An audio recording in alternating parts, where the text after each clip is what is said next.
নবী আলাইহিস সালাম বলেছেন আকরাবু মা ইয়াকুনুল আবদু মির রাব্বিহি ওয়া সাজিদ, বান্দা আল্লাহর সবচেয়ে নিকটে যেতে পারে সিজদারত অবস্থায়। এজন্য সিজদার আমলটা আমাদের বেশি থেকে বেশি করা উচিত।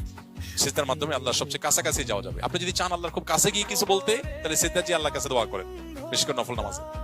এটা হলো আল্লাহর সবচেয়ে কাছে যাওয়ার সবচেয়ে বড় মাধ্যম।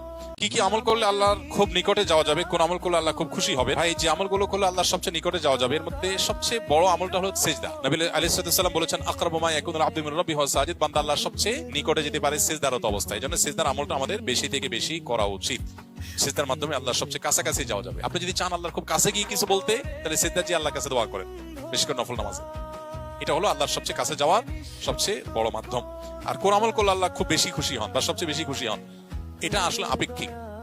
নবী করিম সাল্লাল্লাহু আলাইহি সাল্লামকে একই প্রশ্ন করা হলে তিনি কাউকে বলেছেন আউয়াল ওয়াক্তে নামাজ পড়া, কাউকে বলেছেন যে আমল নিয়মিত করা হয় সেটা সবচেয়ে আল্লাহর প্রিয় আমল। তো এটা আপেক্ষিক।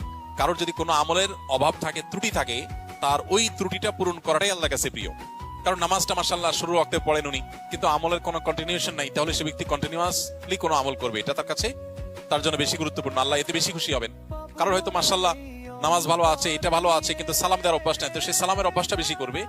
আর এর বাইরে আল্লাহর পছন্দনীয় কাজের তালিকা, এটা নিয়ে আমাদের একটা ভিডিও আছে ইউটিউবে, সেটা দেখতে পারেন। সেখানে আমরা কোরআনে এবং হাদিসে ইন্নাল্লাহা ইউহিব্বু বলে যে সমস্ত, এই শিরোনামে যে সমস্ত আমলের কথা বলা আছে, আল্লাহ তাআলা অমুককে পছন্দ করেন, অমুক কাজ পছন্দ করেন, এই তালিকাটাকে নিয়ে আমরা একটা বক্তব্য দিয়েছি, সেটা ইউটিউবে আছে। সেটা ফলো করলে, অনুসরণ করলে আল্লাহর ভালোবাসা আর আল্লাহর পছন্দের আমলগুলোর তালিকা আপনি জানতে পারবেন।